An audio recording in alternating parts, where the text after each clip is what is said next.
Htwow October Season 5. That's right. 5, 4, 3, 2, 1. Go, Dave. Hey, everyone.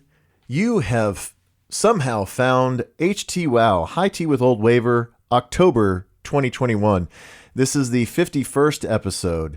The last episode was the 50th, and it was really important, and it was a really landmark episode. So this one is obviously not going to be as good, but we encourage you to still listen because we put a lot of effort into it, and it would really mean a lot to our parents.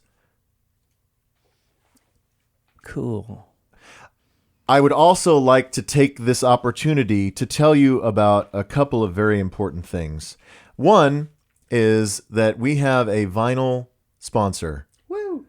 Not like vinyl siding, but like vinyl records. Mm-hmm. Positivespin.com, positive with a Z. If you go on there, you can peruse their library of all first pressing, brand spanking new vinyl. They have current titles, library titles, anything that you could think of. And they also have a great giveaway. Every month they give away the Htwow album of the month. And stay tuned to find out what that album is this month.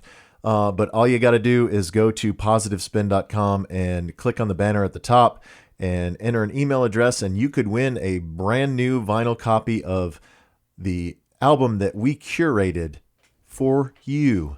Wow, Hugh. We want you guys to build the coolest record collection in the world of vinyl that we select for you. Hugh. For Hugh. The other thing that I want to throw out there is if you want to tell other people about this pod, whether by word of mouth or by a review on Apple Podcasts, please do. If you have other bros and chicks that like tunes and brews, then send them a link to this pod or tag them in a tweet. Just let them know that we exist. But if you want to really cast a wide net and let all the people in the entire internet world know how much you love this pod, then go to Apple Podcasts and look up Htwow, find our channel, and enter us a 5-star review and write some words. And if you take a screen grab and you email it to me, htwowpod@gmail.com, and write a real sob story about how much you love us and how it would mean a great deal to your grandmother if you could give her an Htwow scarf for Christmas, then maybe I'll mail you one. I don't know. Or maybe if you want an Htwow pint glass, or you want an Htwow hoodie, tell me what you want, and then tell me why you deserve it, and I will be judge, jury, and executioner, and decide whether or not you deserve the swag that will come out of my pocket. It's power. It's power, but it's also my money. It's my money that I'm going to give to you via merchandise, but only if you deserve it. Internet. Prove that you deserve it. Prove it. Prove it. Show me you love me. Eat your grandma. What?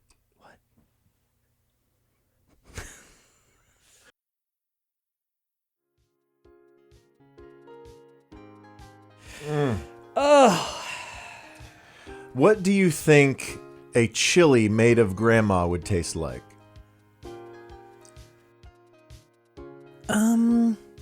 That really depends on the grandma. A little gamey?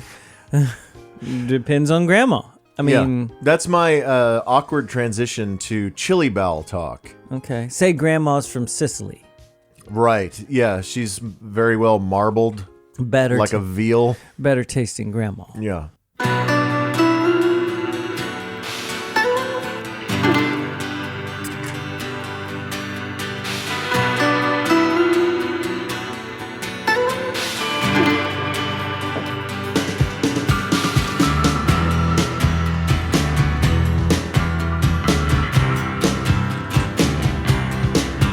Under blue moon I saw you so certain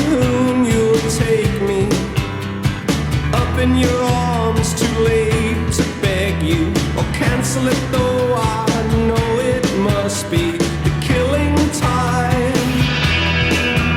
Unwillingly mine. Fate up against your will, through the thick and thin. He will wait until you give yourself to him.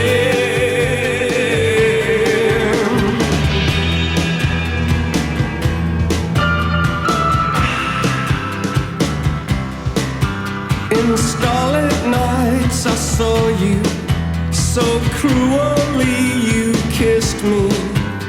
Your lips a magic world, your sky all hung with jewels. The killing moon will come too soon. Fate up against your will, through the thick and thin. He will wait until you give yourself to him.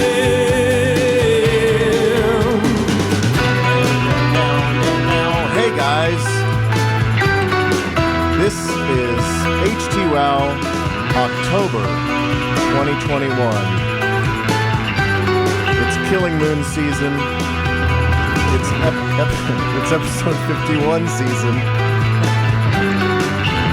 It's season 5 of High Tea with Old Waver. Your favorite podcast that features music and drinking. Thanks for being with us. If you're a new subscriber, especially thank you. This is a song swap and a beer swap. We play tunes for each other, we drink beer together, and we talk about stuff. He's High Tea, Toby Pipes, at Toby Pipes on Twitter. Hi, Dave. Hello. As he said, my name is Dave, but for the purposes of this podcast, I am Old Waver, at Old Waver on Twitter. And we're going to have some fun. The weather has broken. It has. Fall is here. Football is in full swing. Pumpkins are everywhere. Pumpkin spices and everything. Hi, Pumpkin.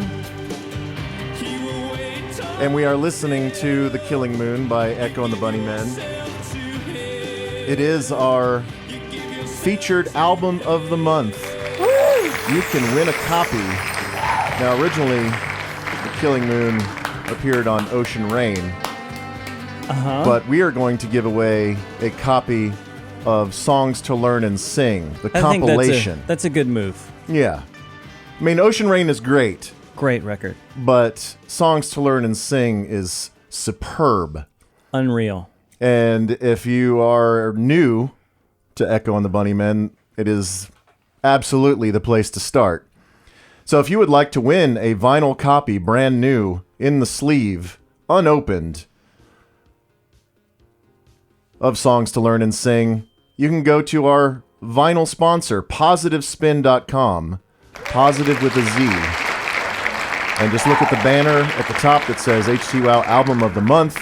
Click on it, give them an email address, and they will conduct a drawing once the next month's podcast is published, and one lucky listener will win a brand spanking new copy of that fabulous record. It's exciting. It is exciting. Thank you, Positive Spin. And also, thank you to our beer sponsor, who I did actually visit today. Yay! Goodfriend Package. Now, Goodfriend Package is at 1155 Peavy Avenue in East Dallas. If you're ever in that neck of the woods, please go see them. And this is very special for many reasons. First off, it was weird because I didn't actually go to Goodfriend Package. I went to Goodfriend Beer Garden and Burger House. Oh. Because Goodfriend Package is under renovation, or at least it was right now. By the time this pod is published, it will be brand spanking new, spick and span, new and improved Goodfriend Package with an expanded coffee bar from Cultivar Coffee and the same breakfast and lunch sandwiches that we all have grown to love. So that will be coming soon, but it was under construction today. Is that why you had the post thanking everybody and like all that? I noticed that this morning, but I didn't know what that was about. That's the other part. Oh, okay. So Goodfriend Package is like 6 or 7 years old. Goodfriend Beer Garden and Burger House is 10 years old. They just celebrated their 10-year anniversary. That's amazing. Congrats. Yes. So definitely congrats to our friends at Goodfriend. And I had to wait a little longer than originally anticipated because Matt wanted to make sure that we had crowlers of the special 10-year anniversary brew. Did you say crowlers? Yes. What's the difference between a growler and a crowler? A growler is made of glass. A crowler is a can. Well, there you go. Did you know that before today? Yes, I did. Does everyone know that? And I'm the only one that didn't know that. Well, I'm sure there are other people that are as dumb as you. Wow. Yeah, so Josh and Matt at Goodfriend partnered with their buddies at Cultivar, who do the coffee at Goodfriend Package, and also with Vector Brewing in Dallas to create this 10-year anniversary brew. Mm-hmm. And he texted me. None of this really makes sense to me because I'm not a giant beer nerd like Matt is, even though Matt doesn't really drink anymore, but he knows all about beer. So the beer that we are drinking, it's a breakfast strong ale. It is 13%. It is called Bastard's Breakfast. God. And it was made special for the 10-year anniversary. And so you can only get it on tap at Goodfriend and at Vector Brewing for a limited time. So yeah, there's no information on the can. No, yeah. Well, when they put them in the crowlers, the Vector guy asked Matt, like, do I need to label these? And he's like, no, don't bother labeling them. I'll just text Dave. I love it. So these are fresh. These are hot off the presses. Yeah, these were canned this morning. I love it. It just says beer on it. Uh-huh. Yeah, I can't wait to take a picture of it. I know, it's really good. For the website, the blog. Beer. Oldwaver.com, by the way, to look at all of our past episodes and stuff and pictures of the beers. Beer. So this is a collab with Vector Brewing. So it is as I said, a breakfast strong ale. It's an oat stout that has been aged in bourbon barrels and barley wine barrels. And then they added Madagascar vanilla beans, something called fenugreek, which I don't even know what that is. I love fenugreek. Then they also added a bunch of Guatemalan coffee from Cultivar. Mm-hmm.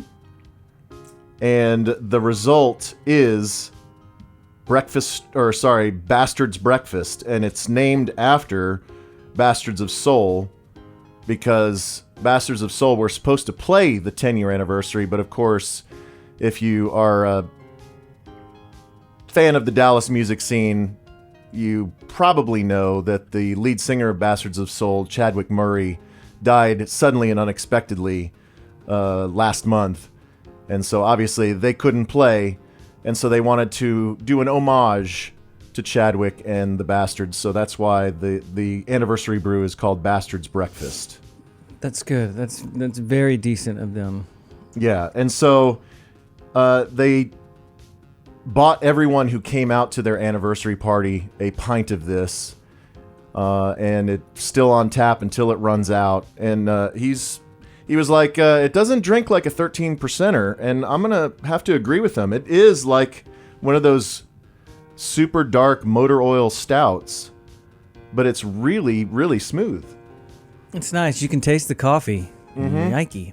Did you say it was gluten-free, or why did I think that? It's not. No, I think you got fenugreek and gluten-free confused.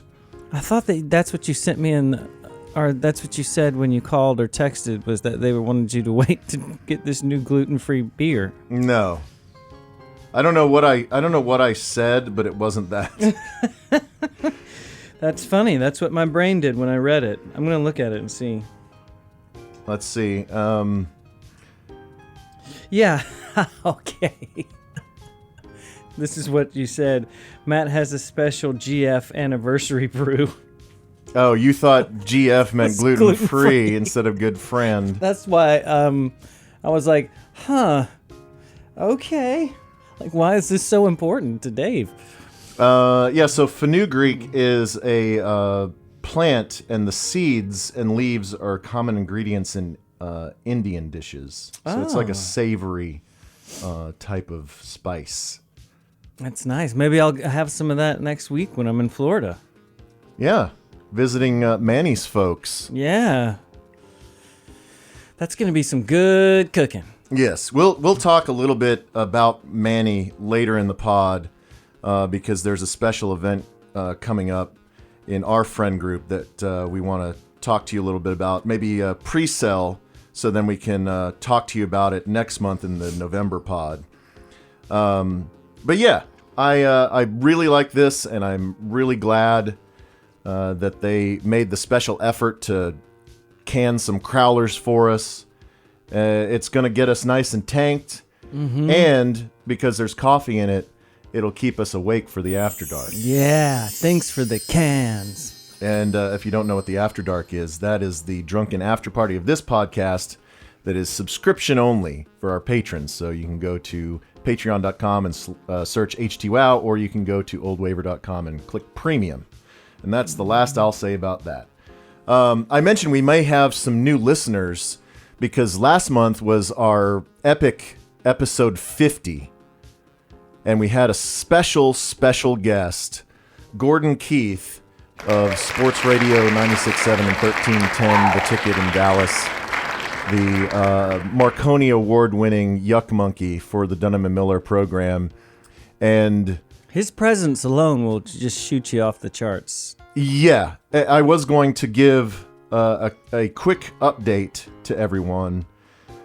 Ordinarily, because this is a monthly and not like a weekly or semi-weekly, as some content farmers just crank out the pods. We can only manage one a month. So we don't really register too much on the Apple Podcasts chart. However, when you have the power of Gordon Keith behind you, you will shoot up the rankings. The September episode of Htwow. Well, let me start with our overall ranking. So just Htwow, Okay.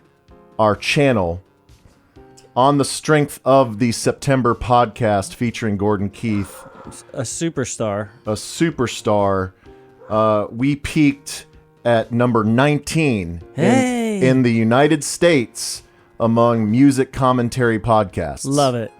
Love it. We broke the top 20. Yeah. Now, the best we ever did chart-wise for our overall pod was 10. I have no idea when that was, but it must have been a fantastic episode. It was great. I think I cried in that episode. Yeah, I think so. And then the September episode itself,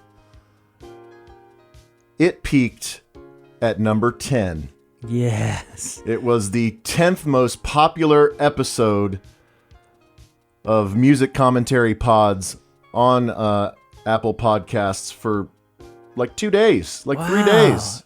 I felt more famous last week. I know. The and I didn't know why. P1s really, really supported the pod for at least 2.5 days. Man, you hid that from me all weekend.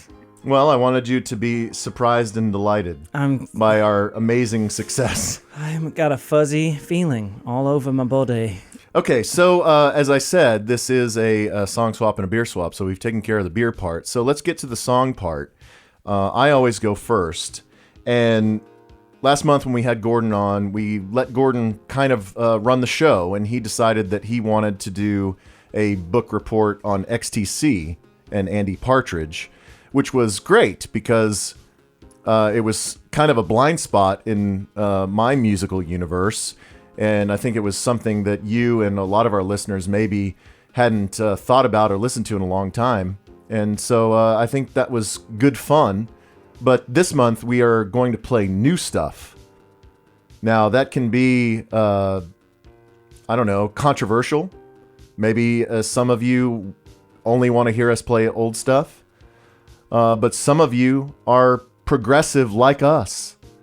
Yeah, which is good. It's always good to go back and forth. It's our pod, so we reserve the right to do what we want. And if you want to continue to listen to this and push us back into the top 10 in the ratings, that's great. But if you think all new stuff is crap, then feel free to just close out your browser right now, and we'll see you next month. No, we don't need Gordon. We got this. We got this. Okay, so I have something that is every once in a while, there's a band that comes along out of nowhere that captures the fancy, sometimes of just the music press, sometimes of the entire world. I feel like they are on an upward trajectory of taking over the entire world, but we'll see.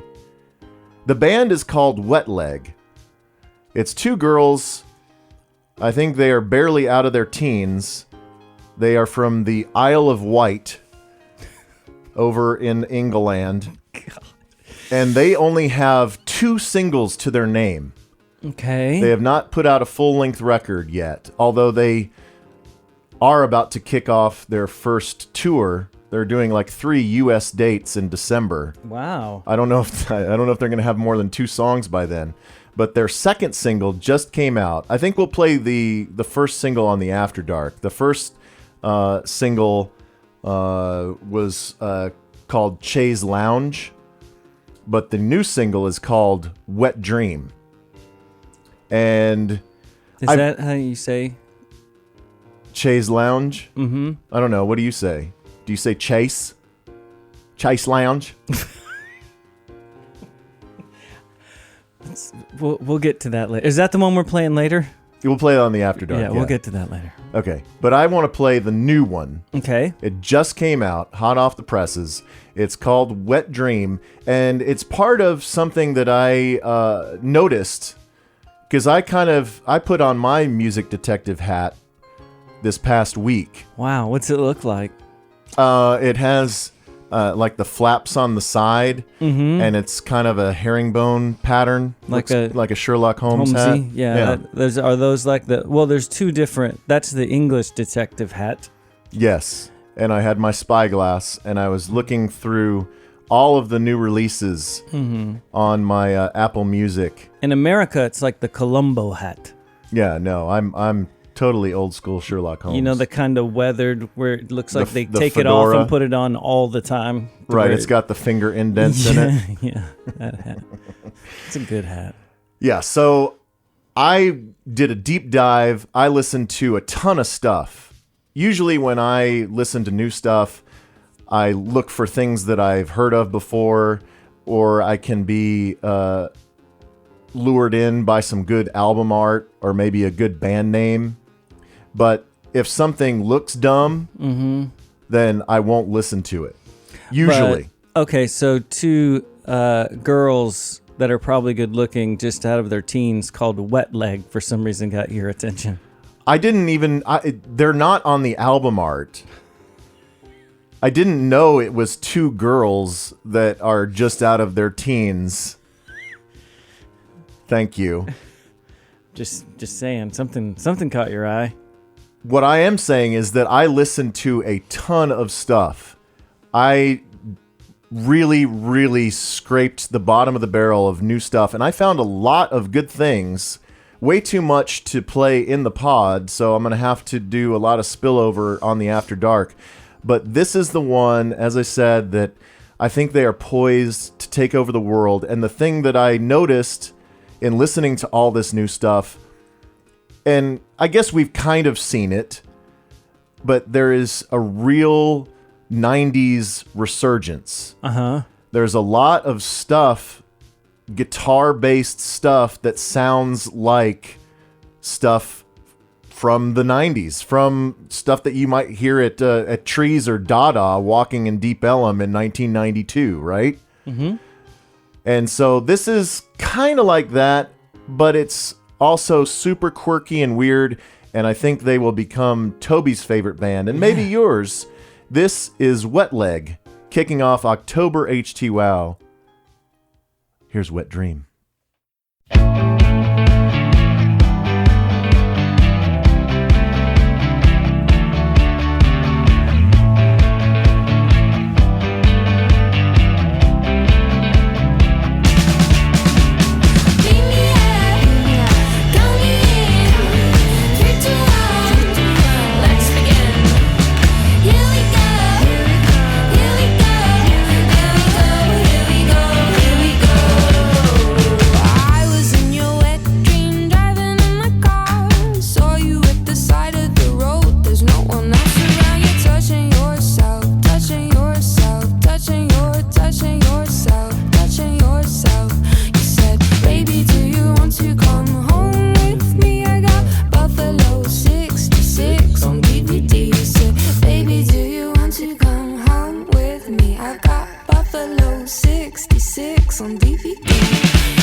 That's a sexy song, Brew.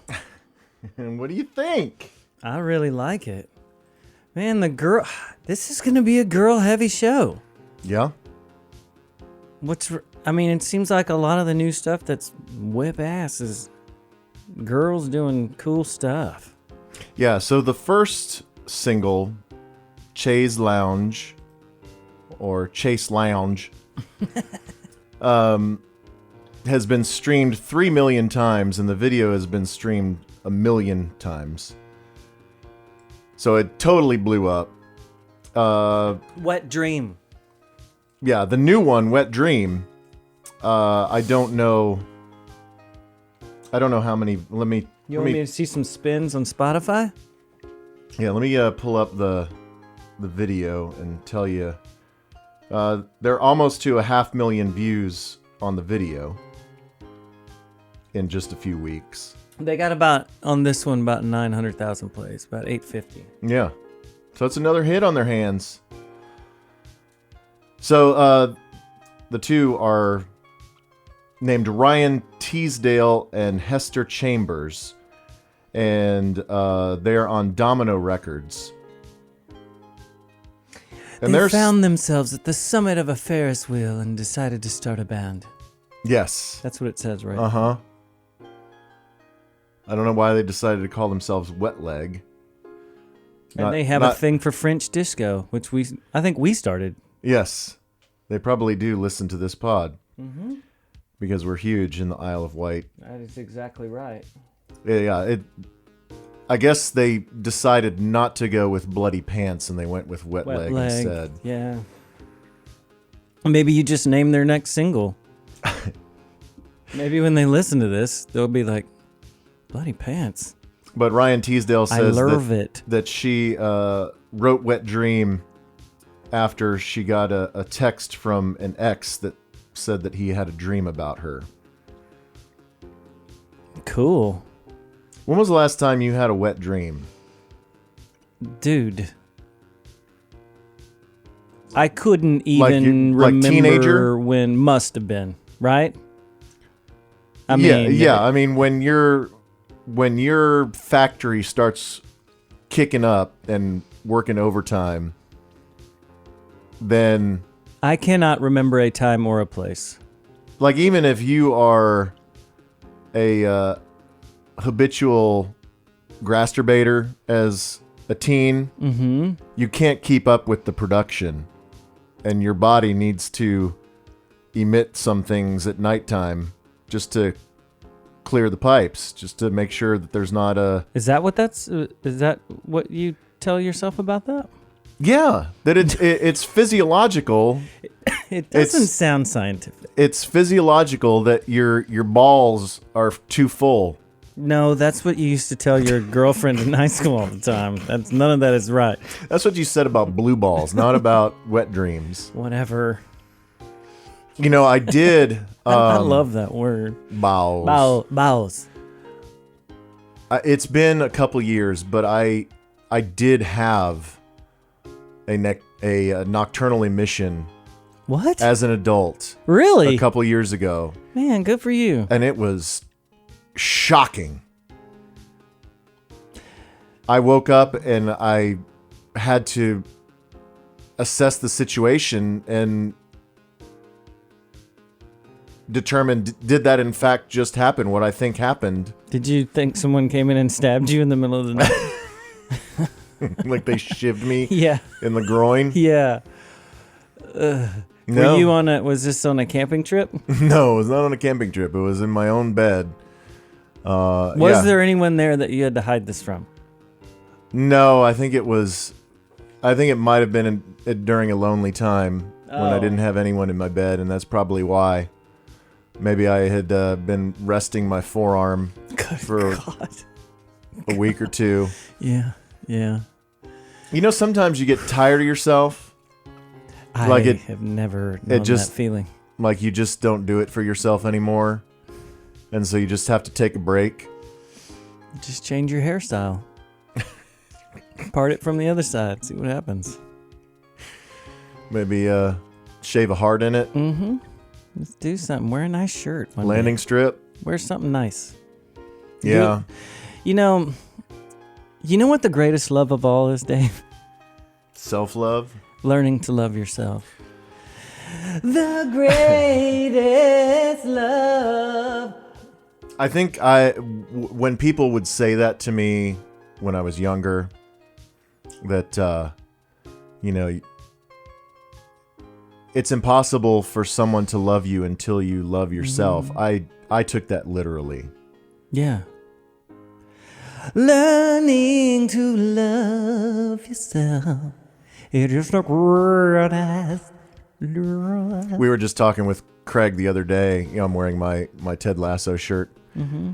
We were talking about Nate's heel turn in season 2, and I identify so much with Nate just because he's so beaten down and he has such a lack of self-confidence, and I love that his way to center himself is to look into the mirror and spit at his reflection.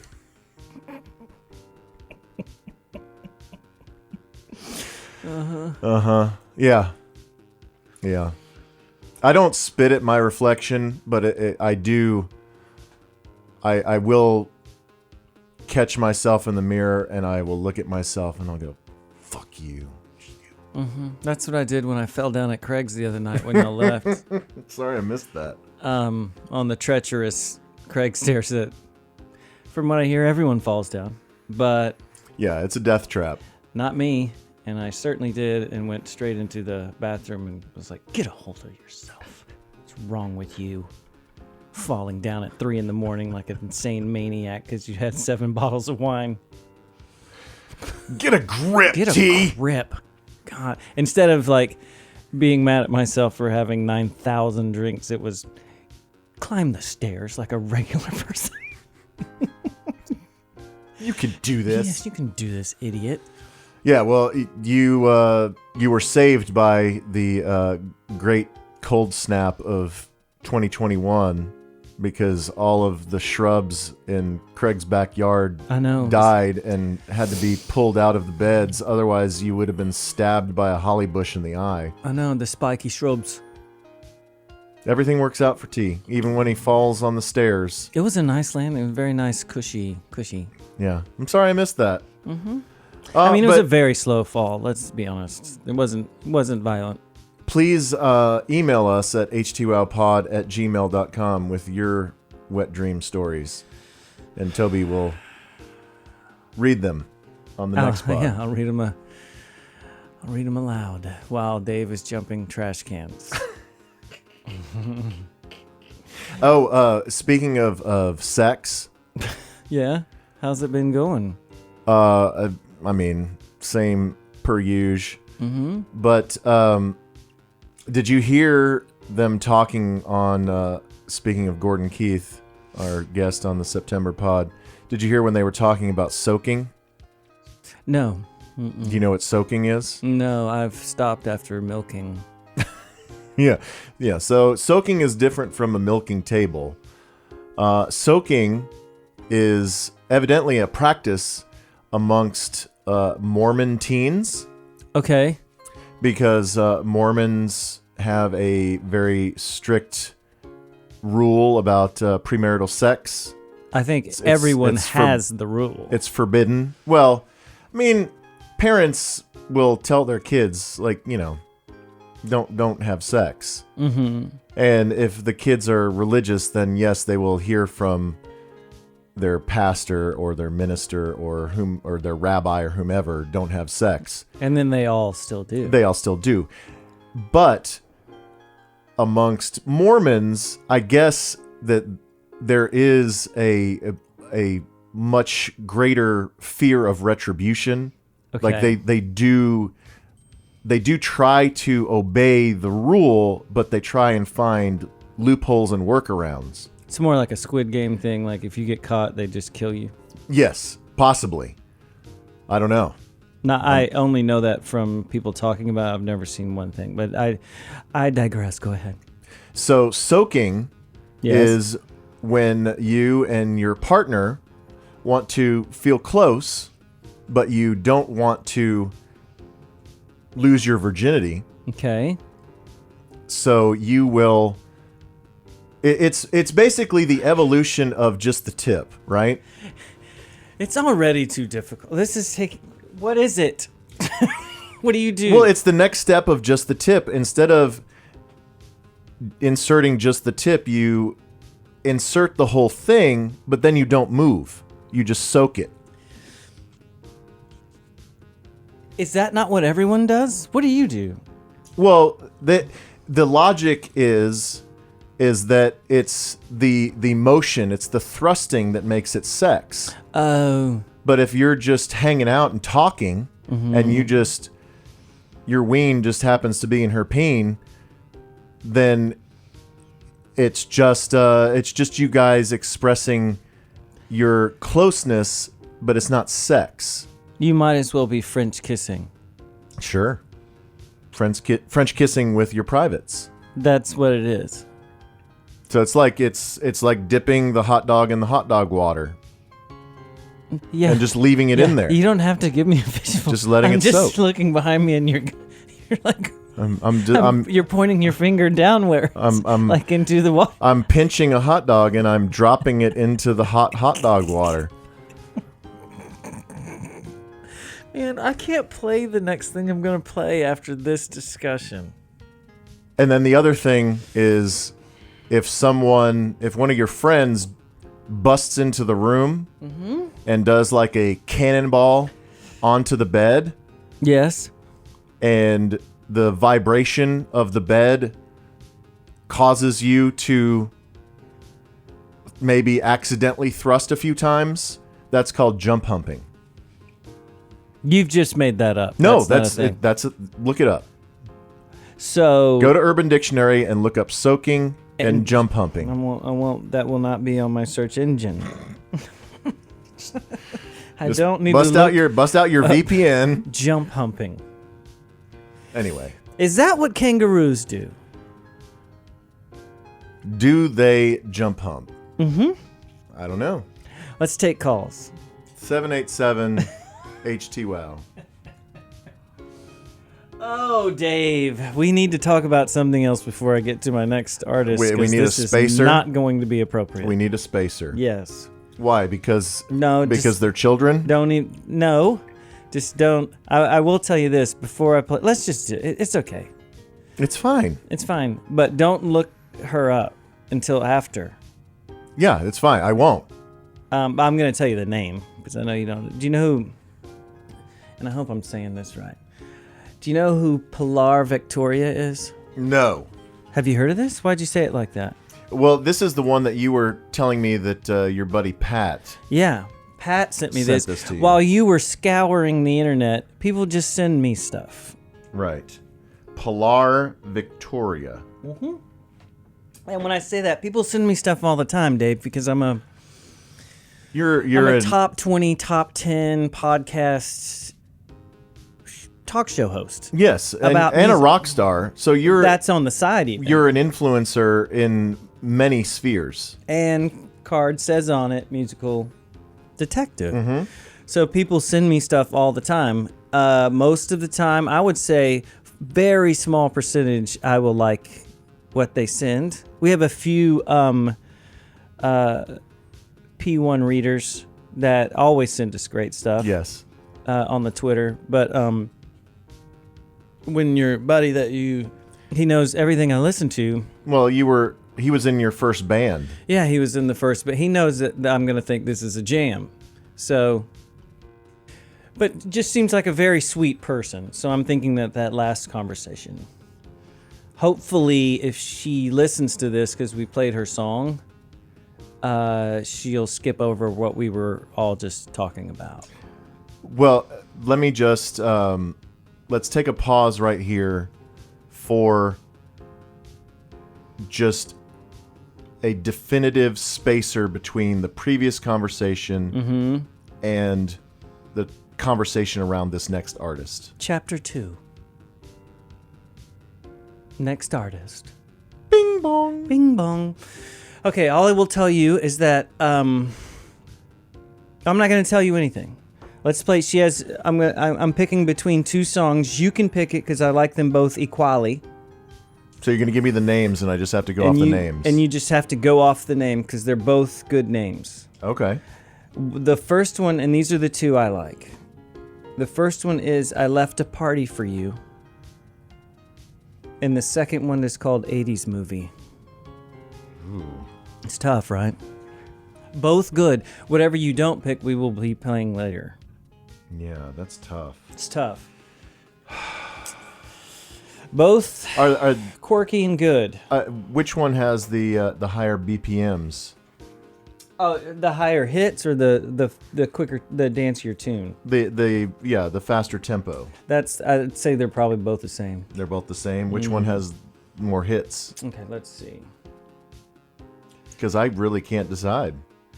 I'm kind of leaning towards I Left a Party for You. I Left a Party for You has a lot more hits, but I'm just thinking because she released that one a while back, and 80s Movie is a newer one. But I say No. I because of the way that you said that. No. You want to play 80s movies. So. No. I think let's do I Left a Party for You. Maybe this explains her better. Okay. Okay. All right. Here we go. Pilar Victoria. In the most wholesome way on Htwow.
'cause I'd leave a party for you.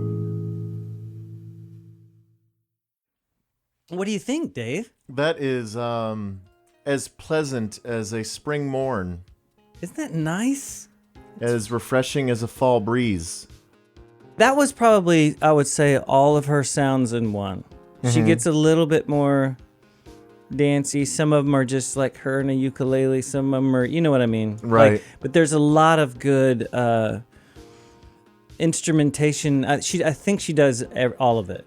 How did Pat find this? I don't know how he found it, but she is from Houston, Okay.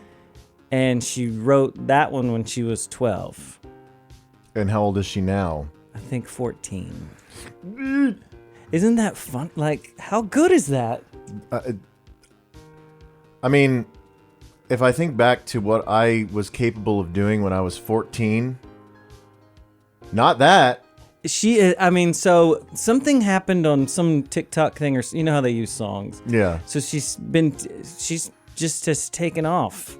Like, people just love her, but it's, you go to like her pages and stuff. There's not like, she doesn't have like millions of followers or anything. It's not like Well, that. she will now. But it's just you can just see this Yeah, ramping steady up. climb. It's like tune after tune, just hundreds, thousands of listeners. I think this one has like 700,000.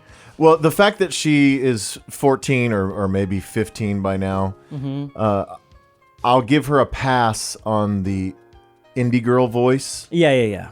because that probably is just her natural singing voice because she's just so young. She is that young. The 80s movie one is not so... You can tell she's probably a year... It's probably a year later when she wrote it, and she's just getting older. Right? But it's awesome. Are you familiar with the indie girl voice meme? No. Okay, I have it ready for you if you'd like. You ready? Yeah. Welcome to my kitchen. We have bananas and avocado. Welcome to... It's a dude saying, "Welcome to my kitchen." Well, that makes sense. I get it. But when you actually are that young, there's really nothing you can do about your voice. So, but I think she's awesome. It starts off like Cockatoo Twinsy. It's cool. Yeah, especially the fact, I mean, because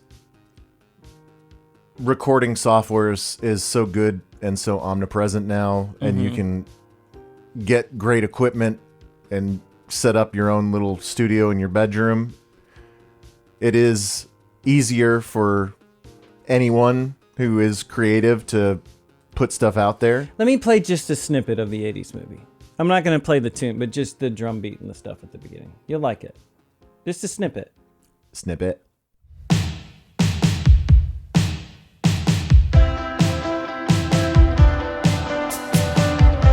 See what I'm saying? It's cool, right? Yeah. Like she kind of moves around. So it's It sounds like it's from a John Hughes movie. Exactly. But anyway, yeah, Pilar Victoria, check her out. Houston, I loved it. I had no idea she was from Houston. That was the last thing I found. I was like, are you joking? That's awesome. Like I said earlier, now granted, she is on a different tip than kind of the 90s guitar rock, Yes. shoegaze, grunge, whatever, alt rock.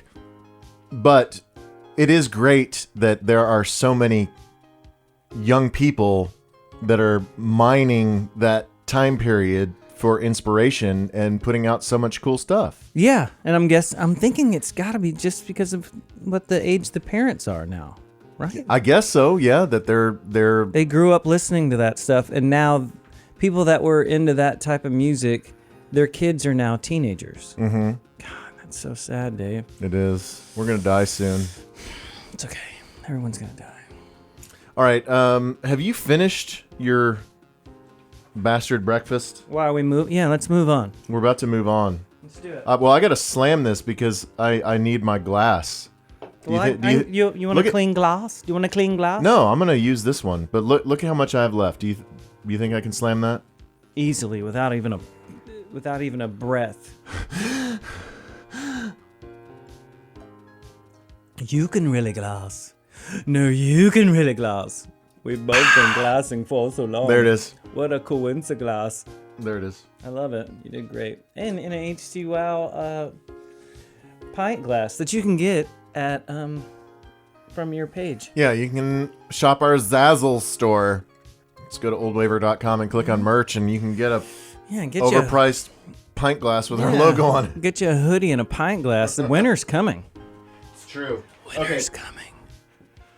I am diving into the Goodfriend cooler. I think we're going to go easy drinking. Good. He gave us a couple choices. Both from... Oh, I'm sorry. I didn't slam it. Hold on. Oh. You ready? Yeah. God. Man, you totally just... Did I peg it? You pegged both mics. That's all right, though. They're RE20s. So, Matt set us up with a couple of different brews from Tupps Brewery. Tupps, I believe, is in McKinney? Is this from Billy Tupps? No, that's Billy Tubbs. You sure? Tupps Brewery is from McKinney, Texas. Mm-hmm. And this is National Standard Blonde Ale. We were just in McKinney, Texas. No, we were in Melissa, Texas. Well, Close. I had to I stayed in McKinney, Texas, because there's no hotels in Melissa, Texas. Yeah, so this is a 5.2, so this will ease us down after the 13%er. Mm-hmm. I actually went to the grand opening of Tupps Brewery many years ago. In McKinney? Yeah, I don't know how or why I knew it was happening, but my lovely wife and the daughter went out there, checked it out. Man, that's a haul up there. Going all the way up 75 to points north. Dude. Yeah, I just wanted to keep on going to Durant. Just gamble a little bit. We're already almost there. Man, my last Saturday was tough. It was fun. It was a combination of tons of fun and tons of stuff. There were Styx. Yeah, we need to talk about that later. Oh, were we tabling that for later? But that was a drive. Well, man. we can do it now. No, I don't care. We can switch it up. Let's do it now. What do you want to? So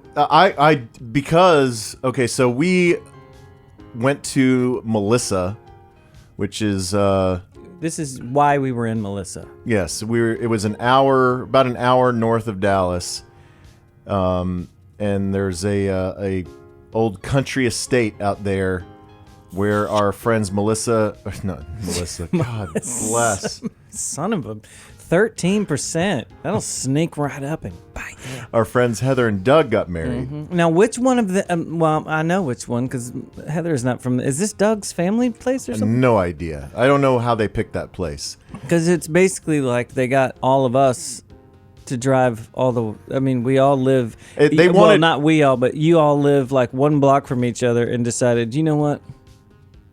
We should all drive 45 minutes that way and get married there. So there had to have been a reason. It basically was a destination wedding.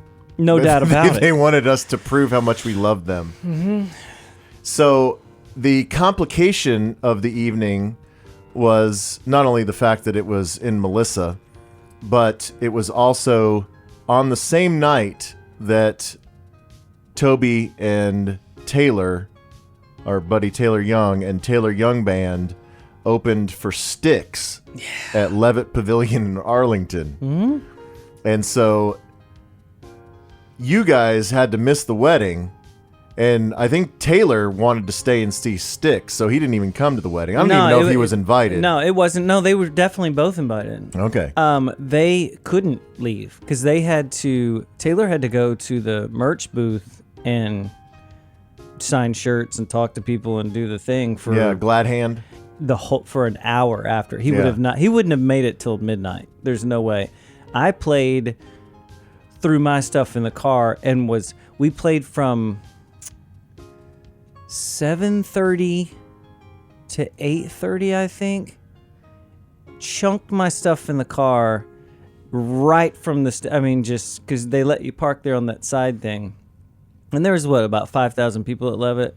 Yeah, Levitt. If you've not been there, it's near UTA, University of Texas Arlington. It's near downtown Arlington. It's a nice, beautiful outdoor amphitheater type place. It's one of the best. Yeah. And so it was chunk the stuff in the car, say hi to them, hug a few people, and was out. Drove. It was exactly 59 minutes from Levitt Pavilion to Melissa, Texas, if anybody wants to ever make that trip. So I knew this, and I don't know why, but I knew that there was going to be a Buc-ee's at some point on the way, and it was the last exit before the exit to the wedding. Uh-huh. There was a Buc-ee's right Yes. there. And so I was like, there it is. There she is. And so, boom, went into the bathroom at Buc-ee's, brushed my teeth. I don't know why.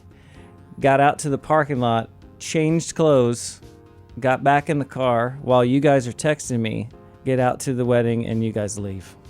Y'all left me. I know. You totally left me after texting me, hey, where are you? And I was like, I'm right here. And then, boom, still left. Yeah, you were like, I'm 10 minutes out. And then we left 10 minutes later. We probably passed each other on the dirt road. we were wondering if we were gonna see you and flash our lights at you, and we never did. Yeah, so I think my wife took the blame. I think she fell on the sword in front of you and took me and Craig off the hook, because we were all ready to go, because it was like we had gotten there at like 6 and it was almost 11 by this point, right?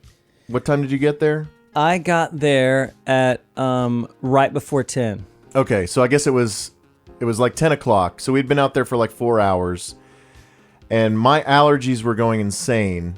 Because you don't like hay bales. Yeah, because the decor was hay bales. Mm-hmm. You're not really a farmer. I'm not a country boy. And so my allergies were starting to go crazy. And my wife, because they said that it was kind of a dress casual event, come as you are. They didn't want people like having to wear suits or whatever. Mm-hmm. And so my wife decides that she wants to wear a romper that's shorts, like it comes mid thigh, right? So she did not look at the weather channel? Well, we looked at the weather, but because the invitation said it's at so and so house, she thought it was going to be inside. No. And she wanted it outside because of COVID stuff the Right. whole time, and we were basically in Nebraska. Yes. I'm just telling you the way my wife's brain operates, that she thought that we are going to be inside and that I want to be styling in my romper. And then when the temperature drops to like 58 and every leg hair is standing up on end and she's shivering and I'm having to give her my coat. She doesn't have leg hair. Well, like she has like the goosebumps. Mm-hmm. Like every follicle is raised on her legs. And I give her my jacket. And so now I'm cold and allergied up and So miserable. you were jacket on? I was jacket off Oh, okay. at the wedding. At the wedding part. And so, and of course, Craig, because he rode with us, was just an innocent bystander in all this. But two things. One, we knew that there were going to be people there that you could hang with if we left, that we weren't going to be totally leaving you high and dry. And two, through experience, I'll be there in 10 minutes could mean I'll be there in an hour. So we were like, should we wait and like at least have a drink with T and tell him, hey, we're dying here, we need to get home? Or should we just head out now because he's probably going to be like in another 45 minutes?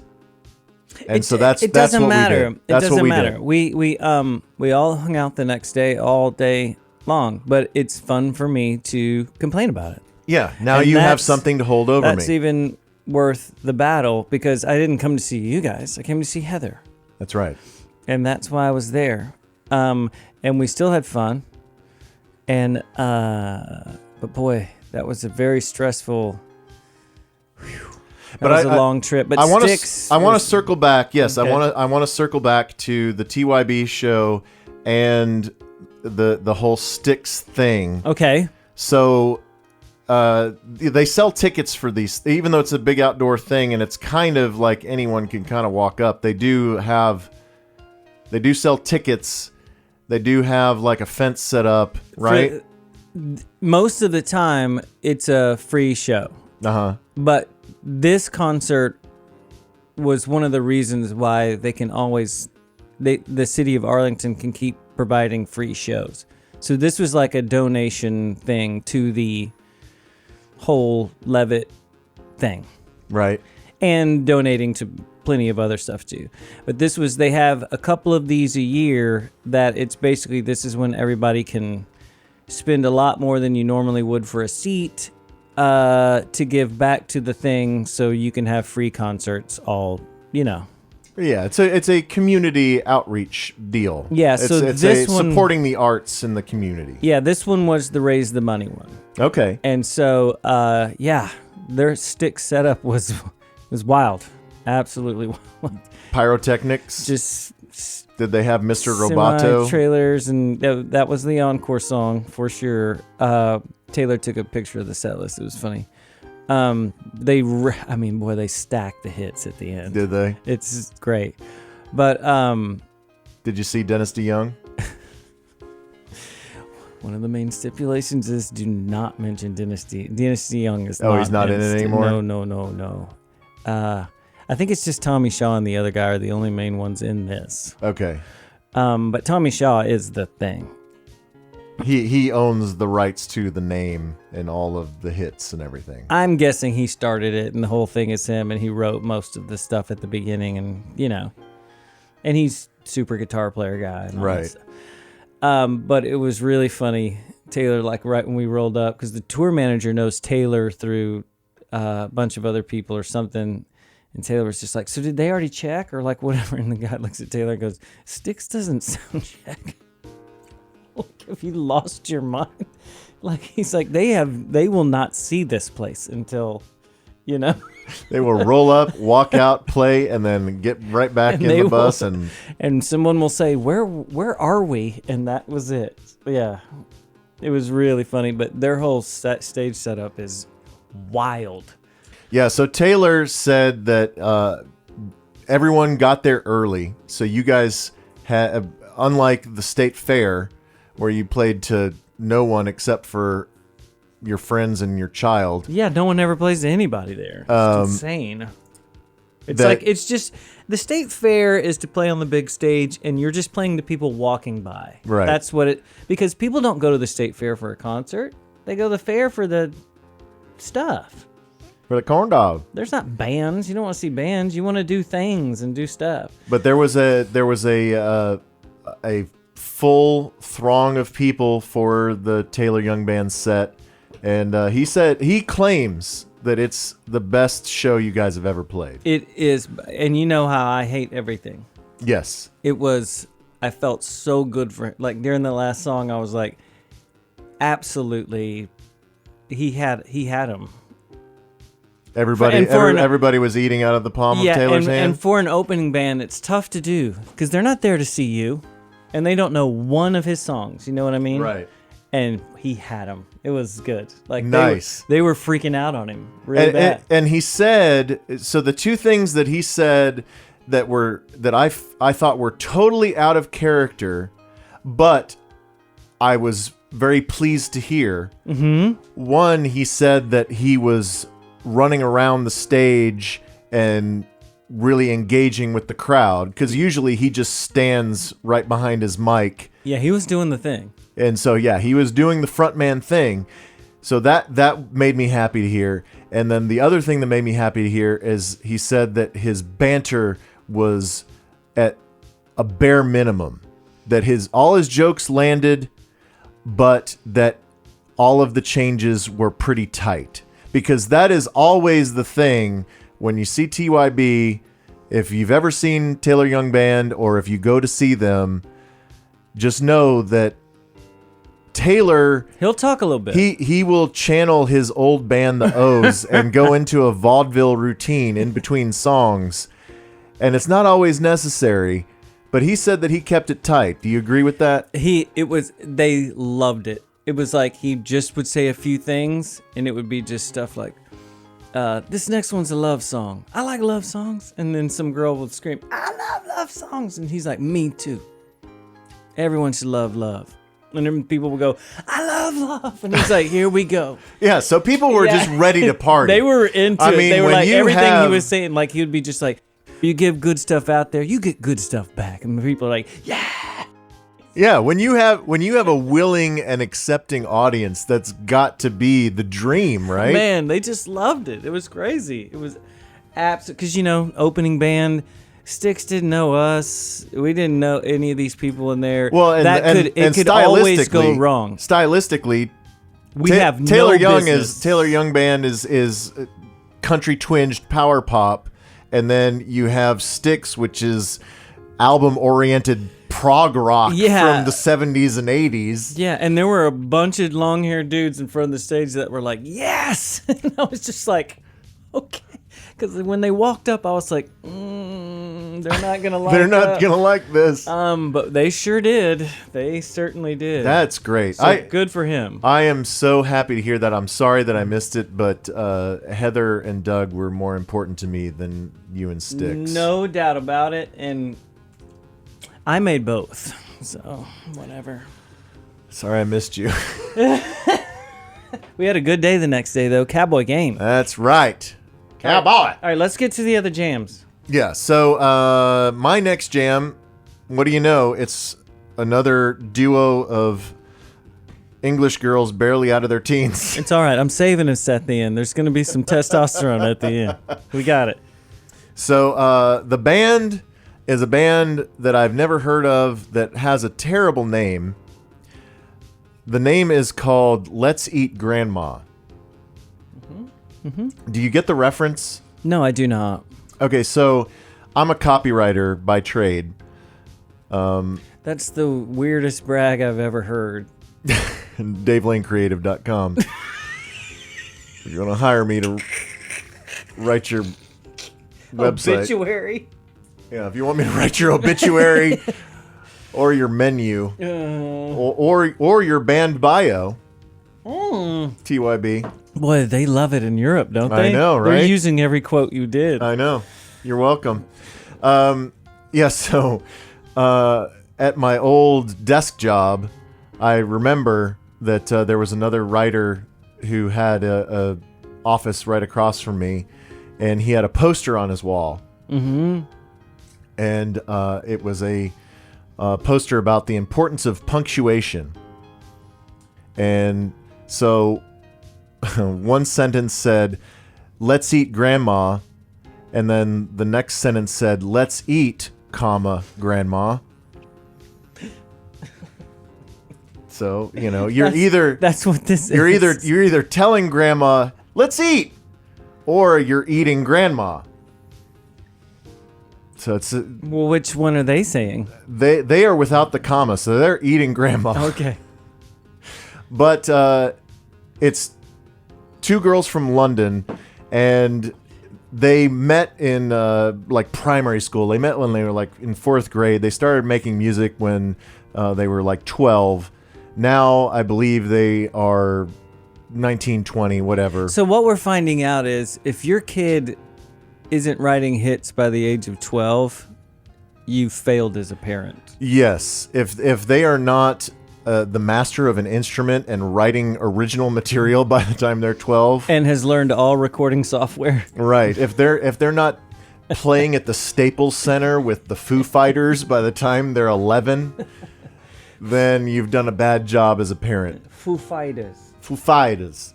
Yeah, so Let's Eat Grandma. So they have 2 albums to their credit, and I'm not familiar with either of them. I've listened to snippets, and what I have heard from the previous albums is very precocious.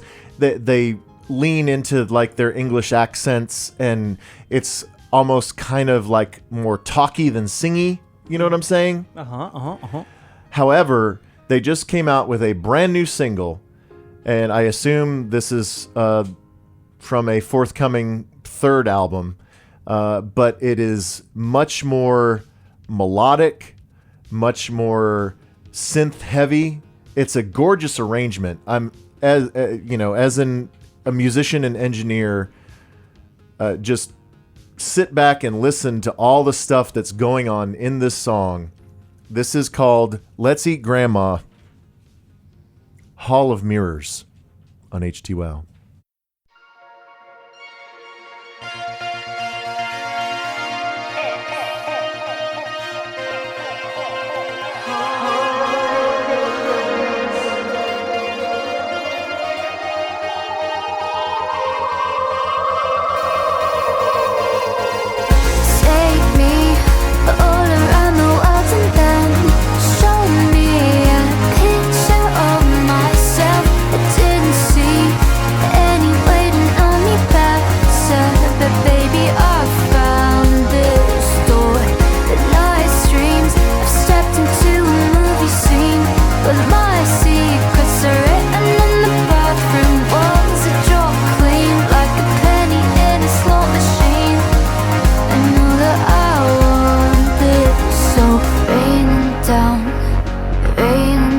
Sat on the overground.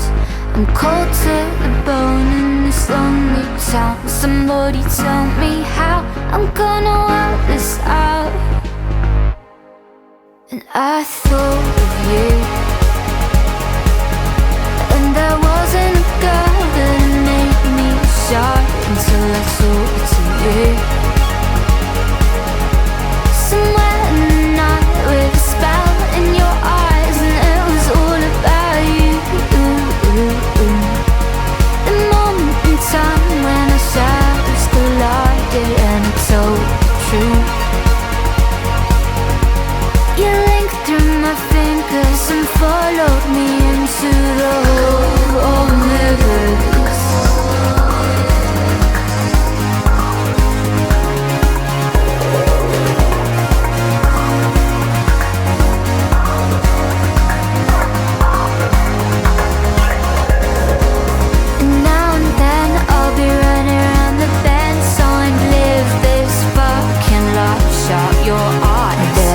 Myself a trench, thorns at my bedside, writing letters that are riddled with regret. I said I know your heart is locked, and this can only be inside the dream that I've been making up.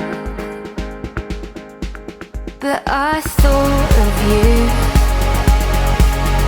and there wasn't a girl that made me shy until I talked to you. Somewhere in the night with a spell in your eyes, and it was all about you. The moment in time when our shadows collided and it told the truth. You linked through my fingers and followed me into the whole of mirrors.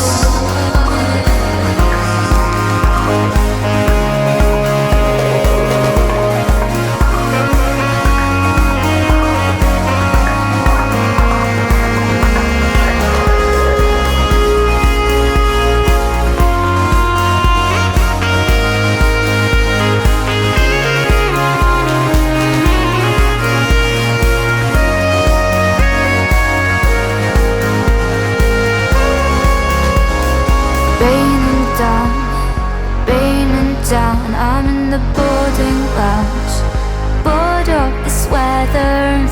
chasing clouds. Somebody tell me how I'm gonna work this out. Slow down, where'd you wanna go? Now you're on my mind. Slow down, where'd you wanna go? Now you're on my mind. And I thought of you, and that wasn't a girl that had made me shine. So I talked to you. Somewhere in the night with a spell in your eyes, and it was all about you. The moment in time when our shadows collided and I told the truth. You linked through my fingers and followed me into the whole universe.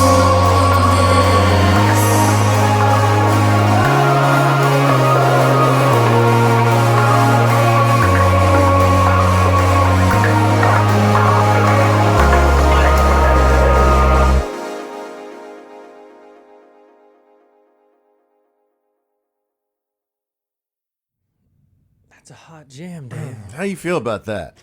So, who is? You said it was just two? Yeah. Man, who is? Because there's always the singer one, and then the one that's behind all the. There's a lot going on with. Yeah, music. that's what I'm saying. It's. I mean, I would love to see all of the tracks that they're dealing with there. That's a lot. Yeah. I wonder if that's self-mixed. Like if they did. I don't know. That's a lot of stuff. So they are on Transgressive, which is a London label, and it's Rosa Walton and Jenny Hollingworth. And so they met when, as I said, when they were, I said when they were in fourth grade. When they met when they were 4, and they started making music when they were 13. And their first record came out in 2016. Second record came out in 2018. And that actually won Album of the Year at the Q Awards. Wow. I've never heard of them. Yeah. So, yeah, I don't know. They're from Norwich. Norwich. Yeah, we're going to have to watch the video later.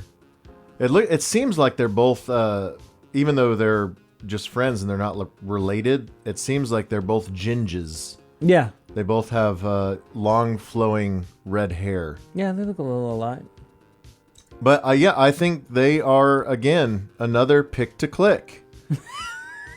Just amazing, phenomenal talents from a very young age that are ready to take over the world. And we broke it right here on Htwow. It's good because... couple of old white guys. Yeah, it's good because it seems like we're all on the right. We're all exactly the same on the take over the world thing. Mm-hmm. Like we're on the same course. Yes. Like when they take over the world, they will look favorably upon us as our female rock star overlords because we supported them on their way up. Right, and we'll already be there at the top of the world and be like, we're exhausted. Right, already. we have the number one podcast music commentary. We've only been on top of the world for 2 days, and it is far too much. Yeah, we're gonna pass the mantle to you. Let's eat, Grandma. You can have it. What do you think a chili made of Grandma would taste like? That really depends on the grandma. A little gamey? Depends on grandma. I mean... that's my awkward transition to Chili Bowel talk. Okay. Say grandma's from Sicily.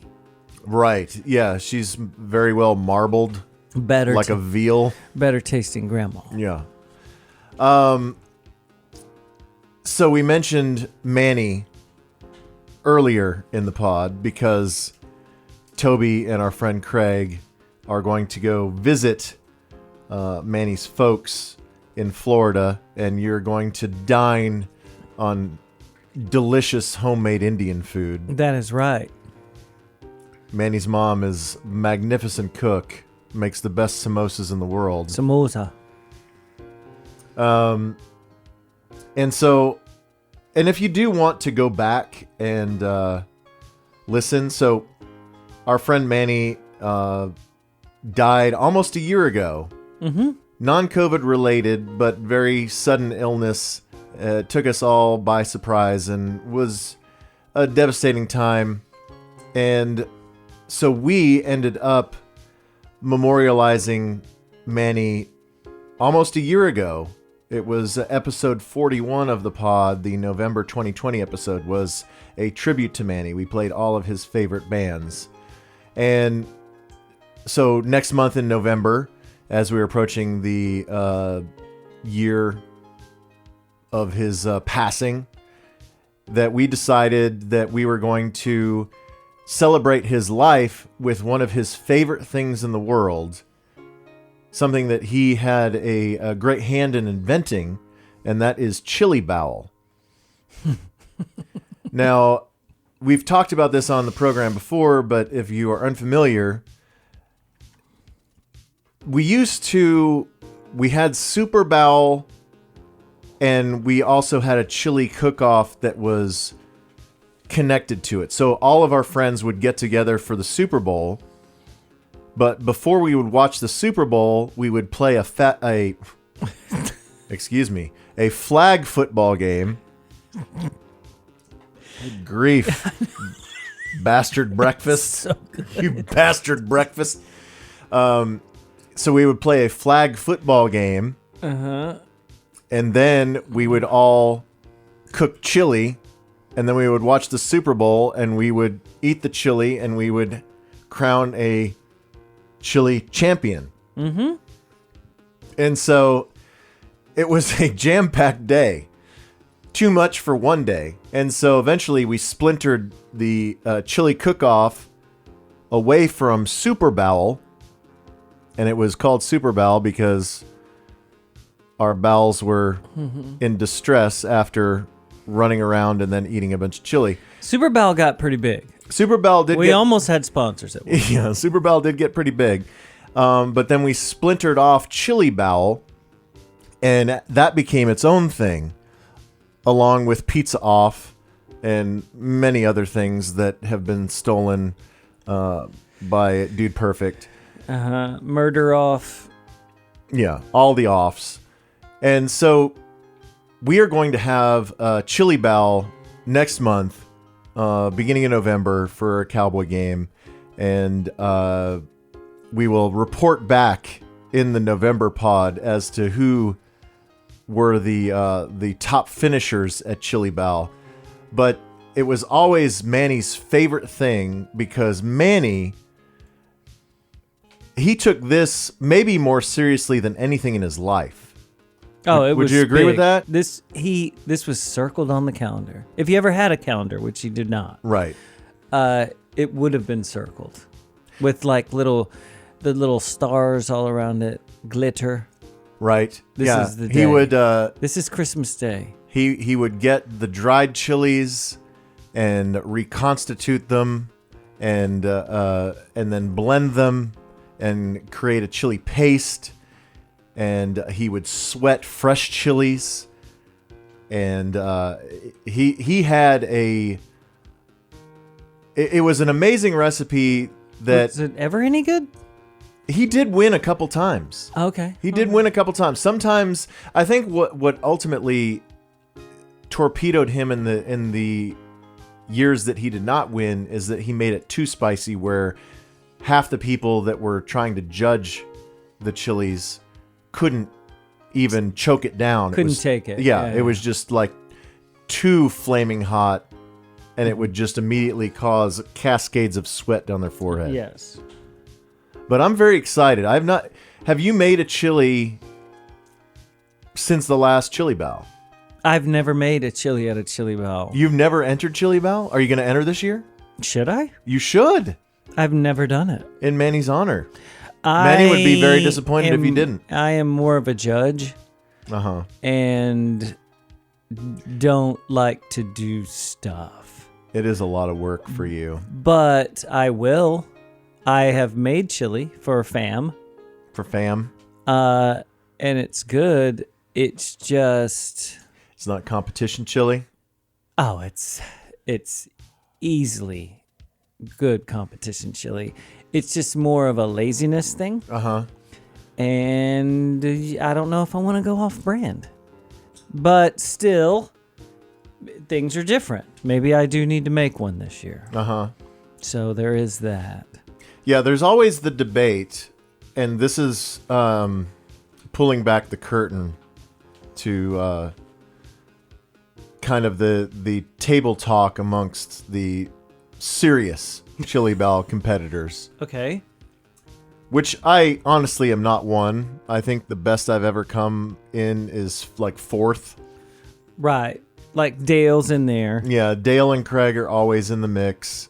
And then there's usually a wild card in there, and Manny was always at the top. And, you know, sometimes we will have like maybe 6 or 7 entries. I think the most we ever had was like 13. Robin always makes one. Yeah, well, Robin usually makes a real chili and then a veggie chili that is I know. that she knows is going to come in last, I think I picked that one first one year. just to be a jerk and to sabotage everything. No, she's an actual chef. And it's good. It was delicious. I don't believe you. I'm just saying. So my issue is, here's the debate. Because we do this on a Sunday, we do it during a Cowboy game. The question is, when do you start the chili? Like, if the chili is going to be consumed for judging at, say, 3 o'clock on a Sunday, when do you start the chili? When do you? Well, that's the thing. So I've gone back and forth. Sometimes I have gotten everything prepped, and then I put it in the crock pot Sunday morning and get it up to temperature by the time it's time for judging. Okay. With middling success.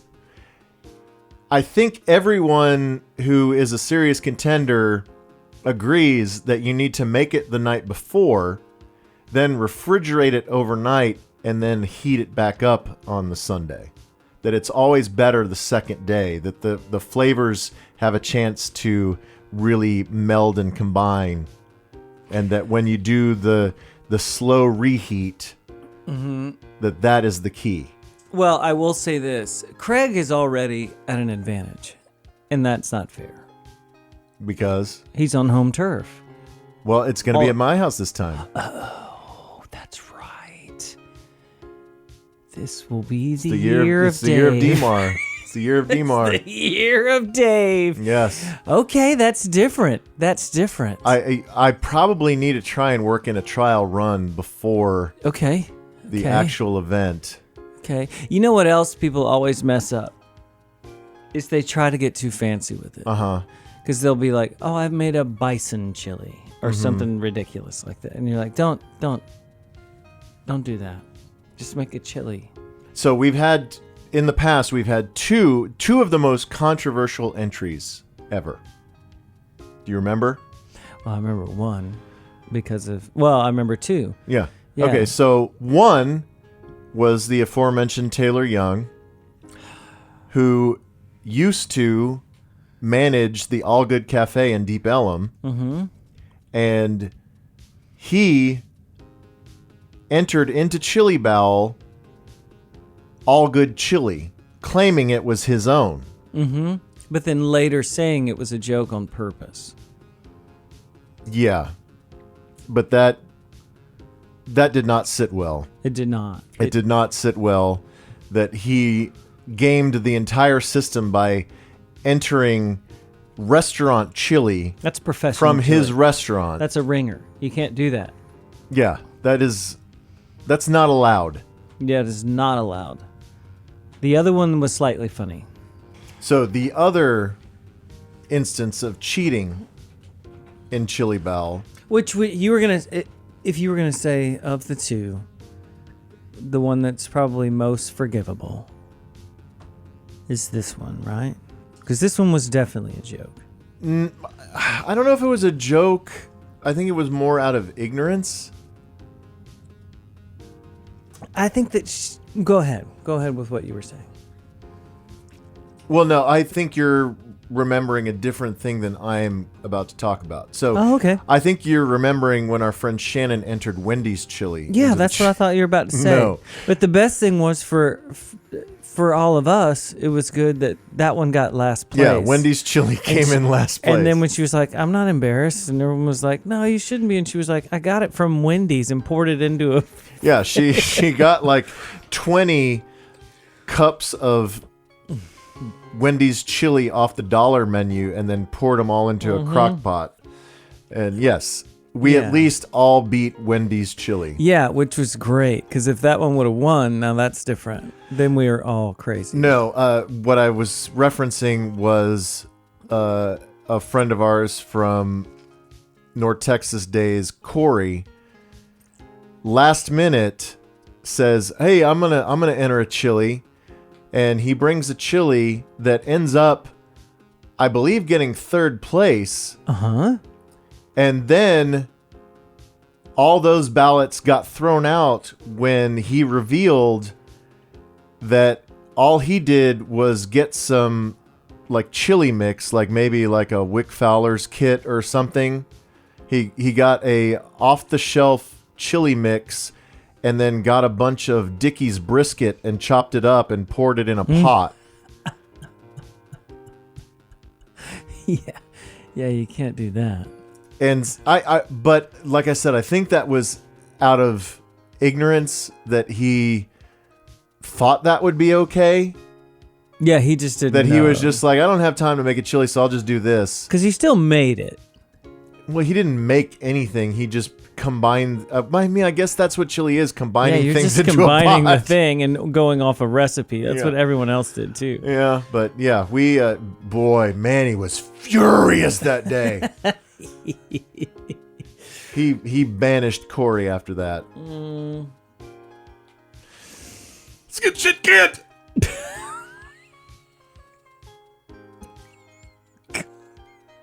Are you gonna come down? All right, so we will report back on the results of Chili Bowel in the November pod. Thank you for humoring us. Yes. It is time for Toby's last jam, and he has promised some testosterone in this particular jam. There is going to be this one is a guy. Solo? Guys still make music. It is true. I mean, was he born male, or does he just identify as male? I don't know, because it It's okay. really could go either way. We accept him no matter what. Mm-hmm. What is this individual's name? Have you ever heard of anyone from LA called Marinelli? No. Well, there's a couple of reasons why I'm playing this instead of some other things I'm playing in the After Dark that are going to be spectacular. But I wanted to play this Is he guy. the offspring of former Cowboys defensive coordinator Rod Marinelli? No, and he's not. I don't think he's related to Anthony Marinelli. Don't know who that is. Keyboard player, right? He used to play played on Thriller, and That's too much. everybody knows that. Too much of Everyone a knows deep, that's who too much Anthony- of a deep cut for me. Okay, I don't remember Quincy Jones's favorite session keyboard player. that's him. That's Anthony Marinelli. Isn't that him? I don't know. Oh, he could be related to him. They live in the same town. It might be his son, but was the drummer for Billie Eilish. Okay. And produces a lot of stuff and does a lot of things. He's like a producer, songwriter. Now he went solo. His name is Marinelli. But he has a bit of humor in his stuff. But it's pretty good stuff. But I'm picking it because you need to hear it. Because some of the things on his list are getting tons of hits. But this song is called Halloween.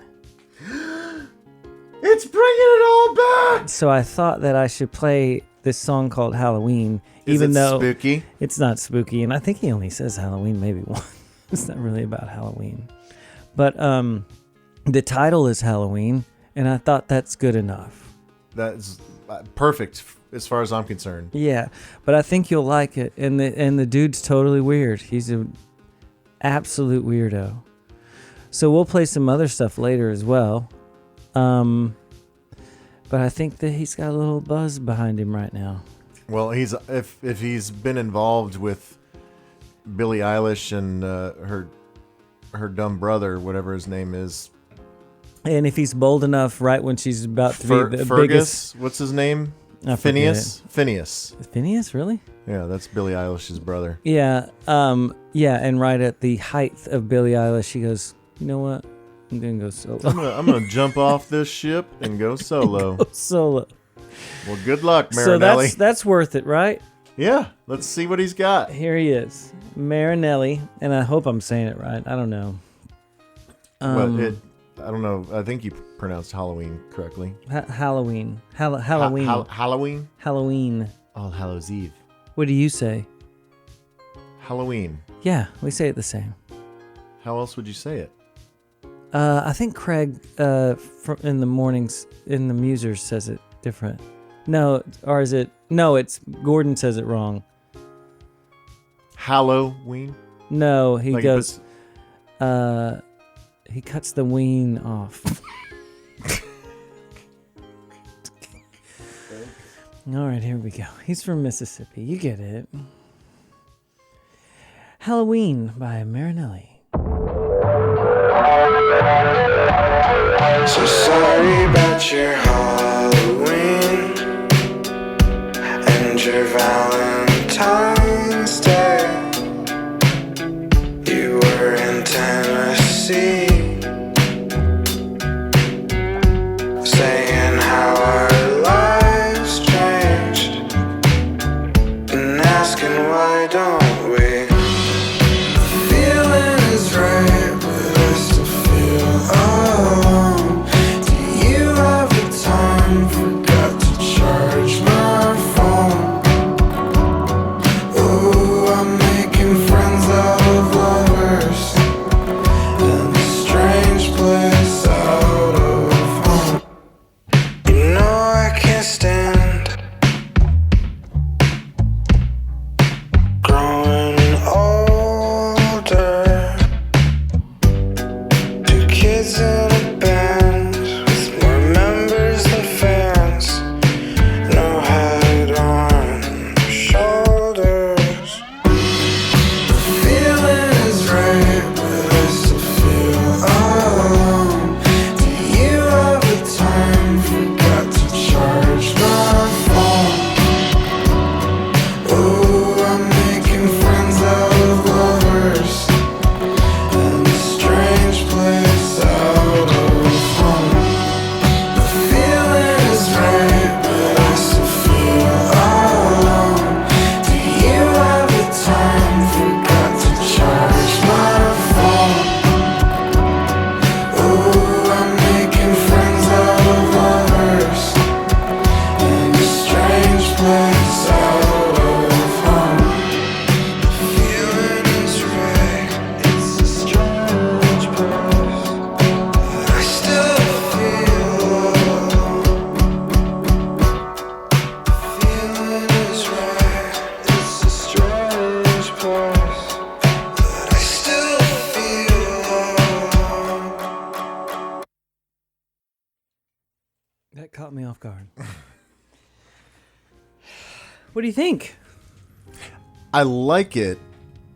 I mean, I don't know if I necessarily am a convert, a new fan of Marinelli, I think you need to. I need to hear more. I think you need to hear some other tunes. but I have two observations Okay. coming out of that. One, I can't believe that no one before Marinelli has had the lyric "I forgot to charge my phone." Yeah, remember the time I forgot to charge my phone. I mean, it's a great lyric. So that's kind of his deal in all of his other songs. is he kind of has little funny lines like that. Right. That it's like, you know.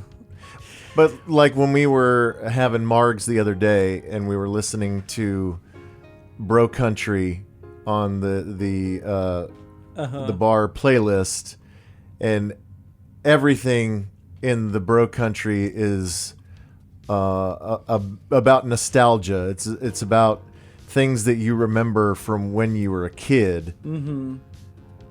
So he's turning that on its head, and he's just making it about everything that we remember from right now. Yeah. I think because doesn't he say it's like I'm making friends out of lovers Yeah. and a strange place out of my home. Yeah, I awesome. I love his turns of phrase. Yeah. I love his view on life. See, you just need to get into it a little bit more. Just get it. I gotta tell you, third listen right then, I like it more. Okay, I like it but more. here's the other observation is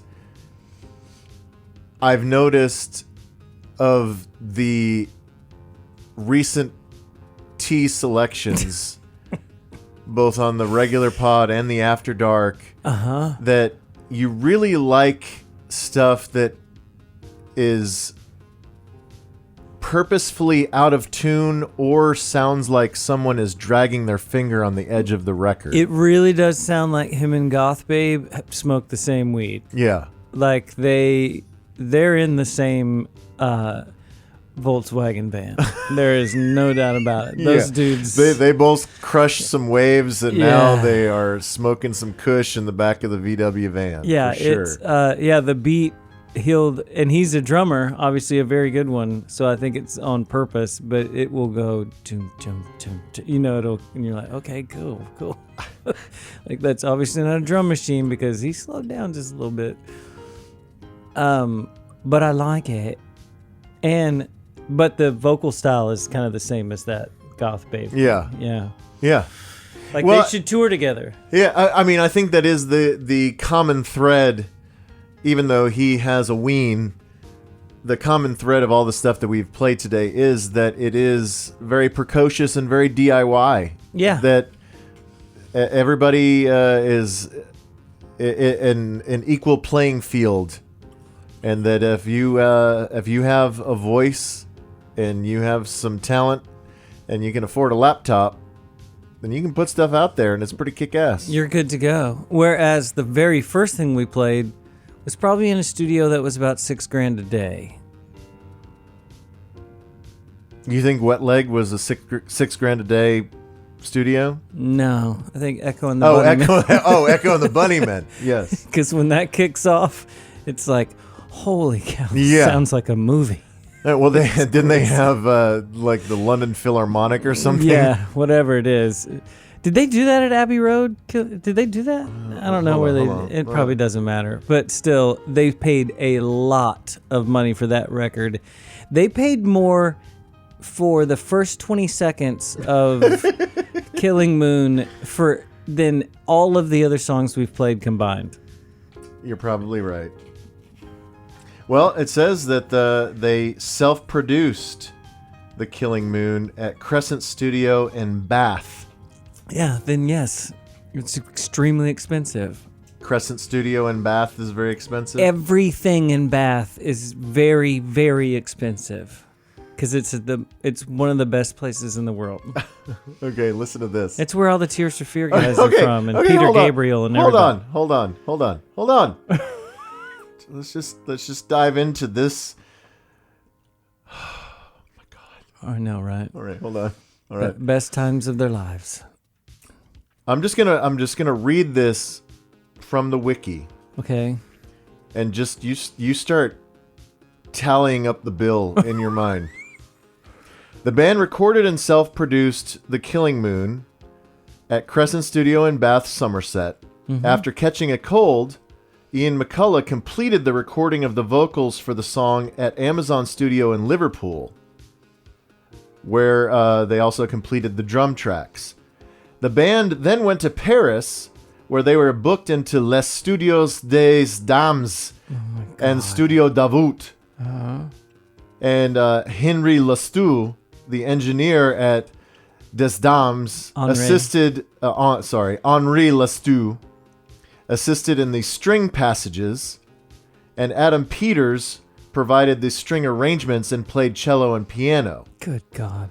McKellar, not happy with the lead vocals he had recorded in Paris, re-recorded most of the vocals at Amazon Studio in Liverpool. And that's before the mix. Like that's before they mixed it. Uh-huh. That's one song. Yeah. So that one song almost certainly cost more than all of the other songs that we played combined. No doubt about it. That 12-year-old girl in Houston, that song cost her $15. Yeah, she may have spent $5 on a plug-in. And it sounds awesome. But does it...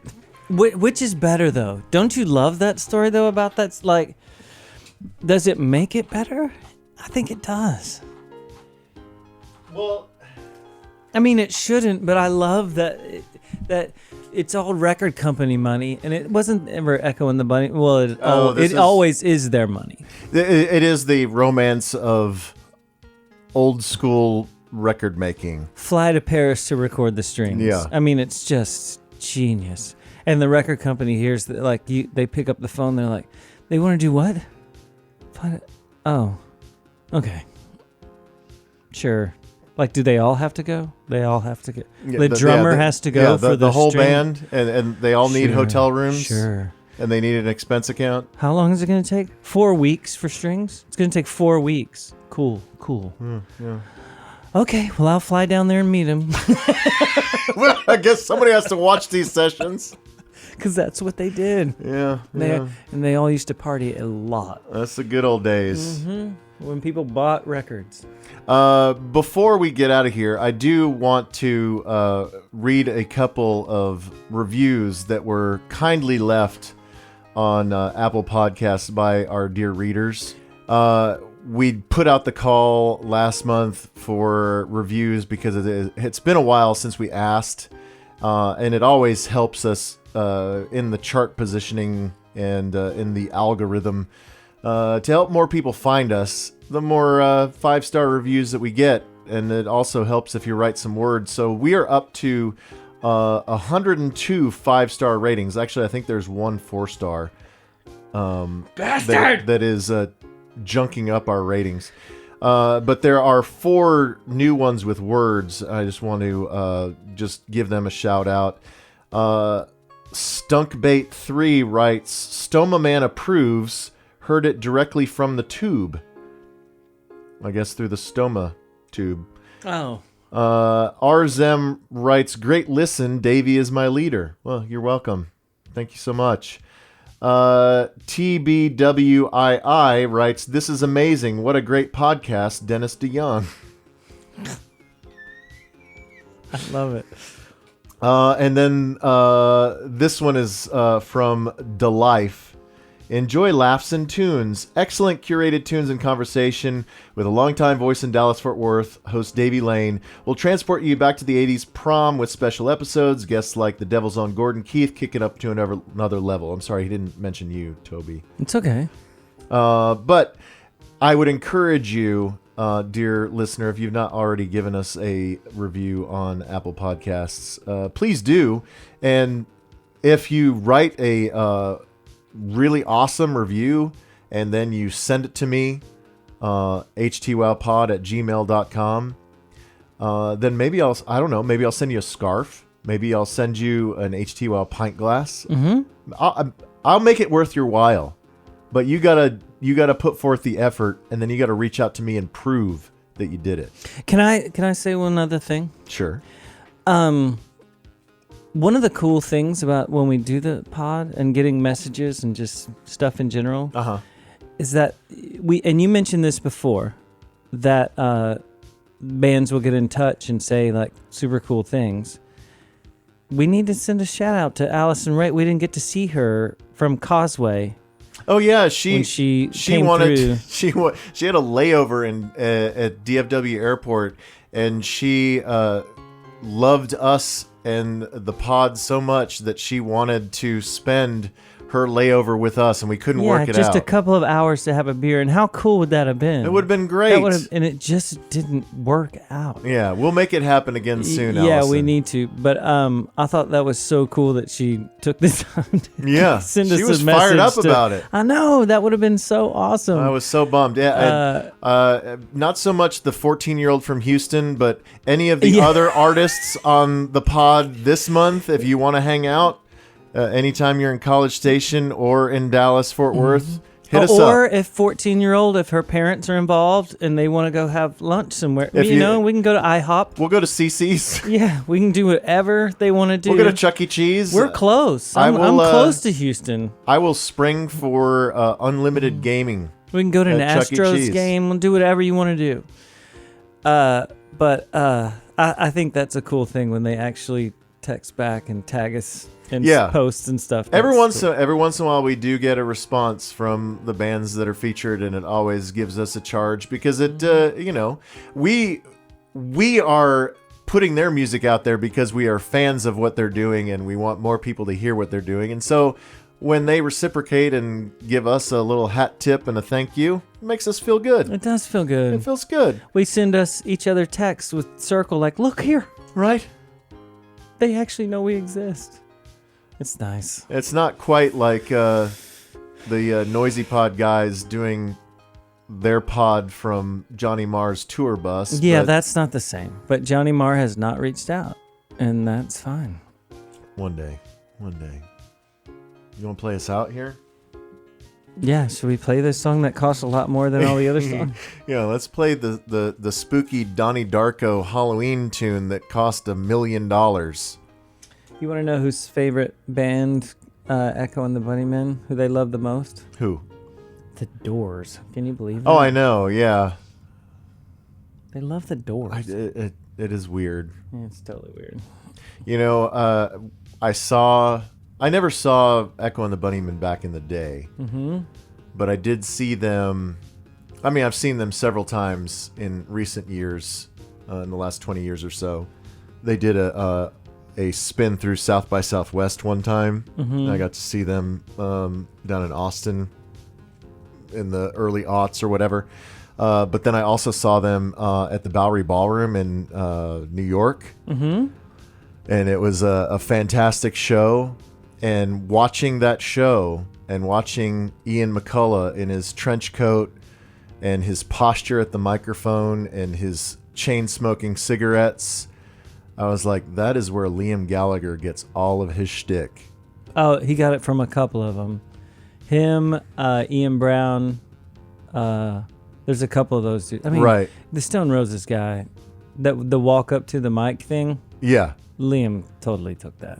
Yeah, but Charlatans, I think, Charlatans guy. Sure, but yeah. I think his stage presence, you wouldn't necessarily think it, but I think he stole the most from Ian McCullough. I could see that. I could see. Let's hear what they not sound necessarily like. Singing style, but singing look. But look and posture and presence. Hip thrust. Hip thrusts.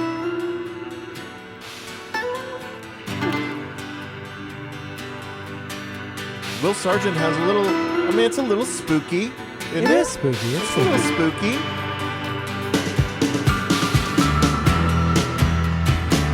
The piano, it's a little spooky. It's all spooky. Under blue moon, I saw you.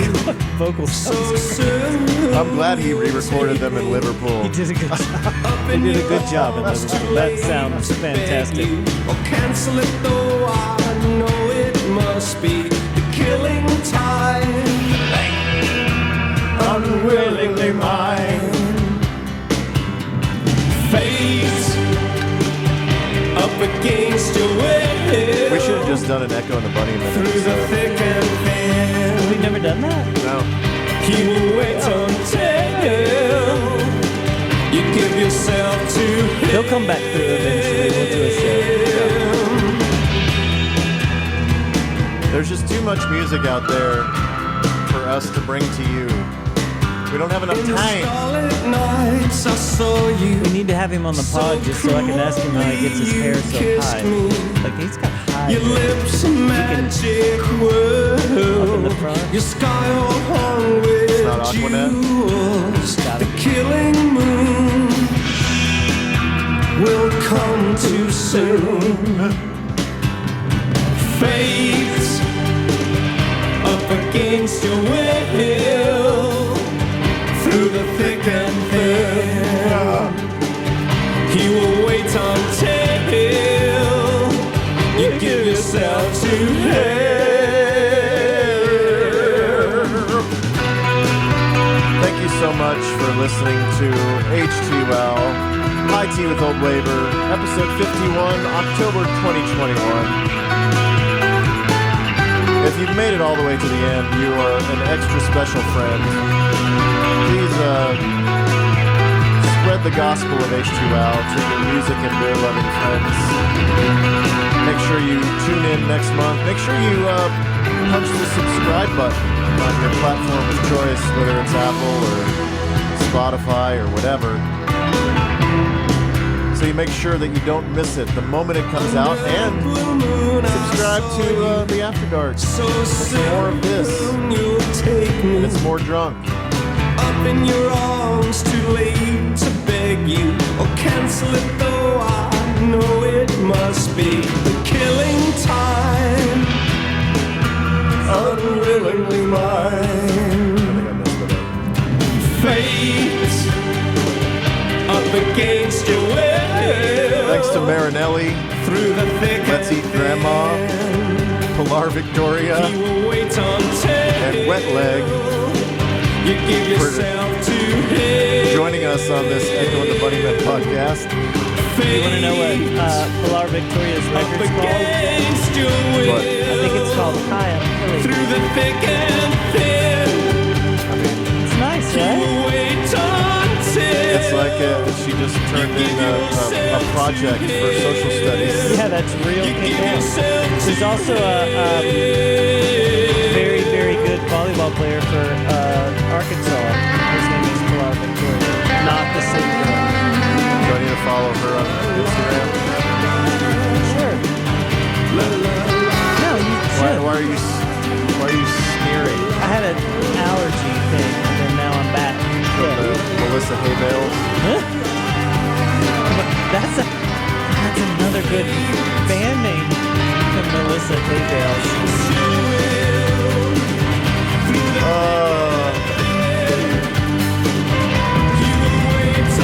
It's a big ending. It's big. I mean, listen to those timpani drums. Those are at least 20 grand right there. So when you're in the orchestra or symphony, recording this at some place, and you're just going, what are we doing? So the lyrics are just la la la la, and we're playing along with that. And somebody's killing somebody? Does it sound like somebody's killing somebody? up against your will. Through the thick and thin, he will wait until Just put in this Dracula you teeth. give yourself to him. It's amazing. I love it. It's so good.